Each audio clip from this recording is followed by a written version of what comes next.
Hello दोस्तों, राधे राधे। स्वागत है आपका हमारे चैनल में। आज मैं आपको कर्ण से जुड़े कुछ रहस्यों के बारे में बताने जा रही हूँ। कर्ण को क्यों सहना पड़ा इतना कष्ट और अपमान।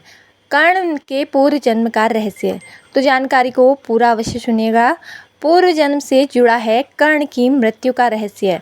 2 जन्मों से कृष्ण और अर्जुन कर रहे थे कर्ण से महायुद्ध। महाभारत में कर्ण के पूर्व जन्म की कहानी आखिर क्या है? महाभारत की कहानी के अनुसार कर्ण पूर्व जन्म में दंभोद्भव नामक असुर के रूप में पैदा हुए थे, जिन्हें सूर्यदेव से 100 कवच मिले थे। इसी अहंकार में दंभोद्भव ने सभी मनुष्यों पर अत्याचार करना शुरू कर दिया था। तब नर नारायण नाम के ऋषियों को दंभोद्भव के वध का कार्य सौंपा गया। महाभारत में सभी योद्धाओं की कहानी बहुत ही अद्भुत है। इनमें से ज़्यादातर योद्धाओं ने पूर्व जन्म में किसी श्राप के मिलने के कारण इस धरती पर जन्म लिया और अपने कर्म भोगने के बाद मोक्ष को प्राप्त किया। महाभारत के इन योद्धाओं में कर्ण का नाम भी उन अभागे या उपेक्षित योद्धाओं में शामिल किया जाता है जो वीरता, साहस और दान की प्रतिमूर्ति होने के बाद भी अपमानित किए गए हैं। असल में कर्ण का अपमान दुख भी पूर्व जन्म का ही प्रतिफल था। कुरुक्षेत्र की रणभूमि पर कर्ण ने कौरवों की तरफ से युद्ध किया था, लेकिन फिर भी कर्ण को वीर योद्धा माना जाता है।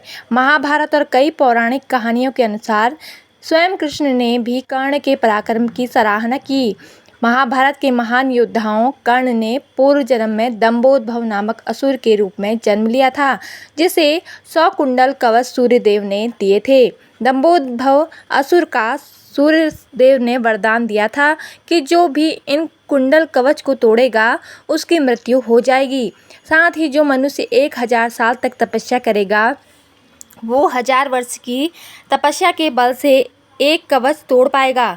इसलिए बड़े बड़े योद्धा भी दंभोद्भव असुर का सामना नहीं कर सकते थे। इसी कारण इस असुर को अपनी शक्तियों का अहंकार हो गया। दंभोद्भव लोगों पर अत्याचार करने लगा। तब सभी लोग सहायता प्राप्त करने के लिए नर नारायण ऋषियों के पास गए। असल में नर नारायण कृष्ण और अर्जुन के अंशावतार थे। दंभोद्भव को एक और वरदान प्राप्त था, जिसके अनुसार दंभोद्भव असुर उसी मनुष्य के हाथों मर सकता था जिसने 1000 वर्षों तक तपस्या की हो। नर नारायण हजारों वर्षों से तपस्या में लीन थे। पहले नर ने दंभोद्भव से युद्ध करना शुरू किया और इसका एक कवच तोड़ दिया। इसके बाद नर की मृत्यु हो गई। इसके बाद नारायण ने अपने तपोबल से नर को जीवित कर दिया। इसके बाद नर 1000 वर्ष की तपस्या करने के लिए चले गए। इधर नारायण दंभोद्भव से युद्ध करने लगे। इसके बाद नारायण ने कवच तोड़ा और उनकी मृत्यु हो गई।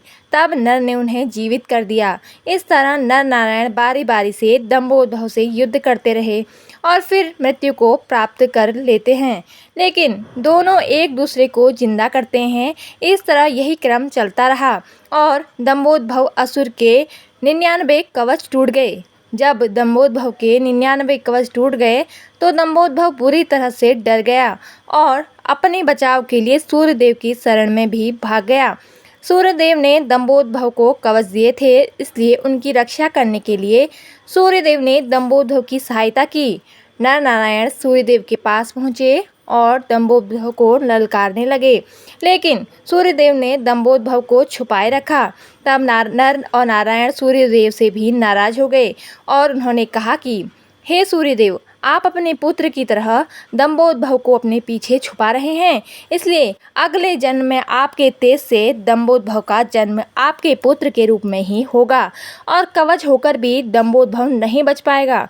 हम इसे मारने के लिए फिर से अगला जन्म लेंगे। पूर्व जन्म के कर्मों के कारण ही दंभोद्भव का जन्म कर्ण के रूप में हुआ। इस जन्म में भी कर्ण ने कुंडल कवच के साथ जन्म लिया। पूर्व जन्म के नर नारायण ने द्वापर युग में अर्जुन और कृष्ण के रूप में जन्म लिया।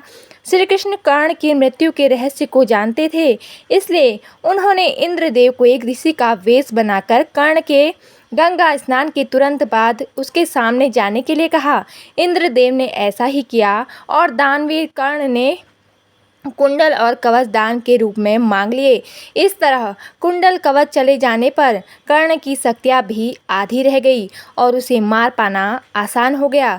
कुरुक्षेत्र की रणभूमि पर नारायण के रूप में कृष्ण ने शस्त्र नहीं उठाए, लेकिन नर के रूप में अर्जुन का कृष्ण मार्गदर्शन करते हुए कर्ण की मृत्यु का मार्ग जरूर बता दिया। इस तरह कर्ण अर्जुन के हाथों निहत्था मारा गया और इसी के साथ कर्ण का पूर्व जन्म का श्राप भी पूरा हो गया। जय श्री कृष्णा। तो दोस्तों, आपको हमारी जानकारी कैसी लगी कमेंट करके जरूर बताएं और ऐसी ही आध्यात्मिक और ज्ञानवर्धक कहानियाँ एवं जानकारियाँ सुनने के लिए हमारे चैनल को सब्सक्राइब जरूर करें। धन्यवाद। जय माता दी।